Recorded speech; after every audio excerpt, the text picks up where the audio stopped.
ദൈവത്തിൻ്റെ ഏറ്റവും പ്രിയമുള്ളവരെ, അവിടുത്തെ സമാധാനം ഞാൻ ആശംസിക്കുന്നു. ഇന്ന് കർത്താവ് നമുക്ക് നൽകുന്ന ദൂത് അപ്പസ്തോല പ്രവർത്തനങ്ങൾ 22:9. എൻ്റെ കൂടെ ഉണ്ടായിരുന്നവർ പ്രകാശം കണ്ടു, എന്നാൽ എന്നോട് സംസാരിച്ചവൻ്റെ സ്വരം കേട്ടില്ല.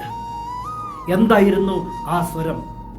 സാവൂൾ, സാവൂൾ, നീ എന്നെ പീഡിപ്പിക്കുന്നത് എന്തുകൊണ്ട്? നീ പീഡിപ്പിക്കുന്ന നസ്രായനായ യേശുവാണ് ഞാൻ.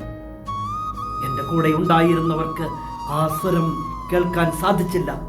അത്രയും പേർ ഒരുമിച്ച് ഉണ്ടായിരുന്നു, എന്നിട്ടും ഒരാൾക്ക് മാത്രമേ കേൾക്കാൻ സാധിച്ചുള്ളൂ.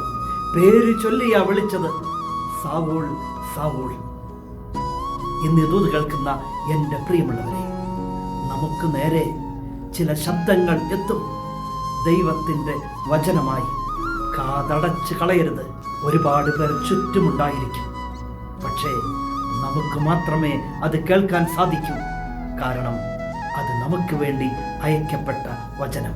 വിശ്വാസപൂർവം കേൾക്കാൻ സാധിച്ചാൽ സാവൂൾ പൗലോസായി മാറിയതുപോലെ നമ്മിലും വലിയ ഒരു മാറ്റം സംഭവിക്കും. കരുണാമയനായ ദൈവം നമ്മെ എല്ലാവരെയും സമൃദ്ധിയായി അനുഗ്രഹിക്കട്ടെ.